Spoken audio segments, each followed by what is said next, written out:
ఎవరు వచ్చినా మాకు దండగలేదండి. మాకు నా న్యాయం జరగాలి. ఎక్కడ ఏం జరిగిందంటే నా బిడ్డ 2022 ఆగస్టు 2 చనిపోయాడని ఫోన్ వచ్చింది. ఎందుకు చనిపోయాడంటే మాకు అప్పుడు ఆకస్మిక మరణం మాకు ఏం తెలియదు. మా బిడ్డ బాగానే ఉన్నాడు. వెళ్ళినప్పుడు ఒక అమ్మాయిని ప్రేమించాడు. తర్వాత తిరుపతిలో మా అబ్బాయి చనిపోయాడు.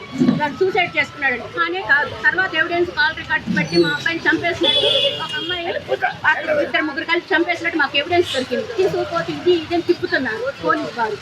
అది మాకు న్యాయం జరగట్లేదు. నా బిడ్డలాగా ఎవరు అవ్వకూడదు. ఏ బిడ్డ ఏ తల్లిదండ్రులు సోకం ఒకగానొక బిడ్డ నాకు. ఇదిగోండి ఎవిడెన్స్ మొత్తం చూసుకున్నాక నేను అడుగుతున్నా. నేను ఏ వస్తున్నా అనట్లేదు. చూడండి, ఇదిగోండి చూడండి. ఈ విధంగా కొట్టి గాయాలు, ఈ విధంగా పోలీసు వాళ్ళు ఏమంటున్నారు, ఎవరిని అంటున్నారమ్మా, ఏం చేస్తున్నారమ్మా, మేము తిరుగుతూ ఉంటున్నాం. పద్దాక 10 రోజులు రండి, 10 రోజులకు మేము అసమర్థులం లేని వాళ్ళం. ఒక్కగానొక్క బిడ్డను MBA చదివించుకున్నాం.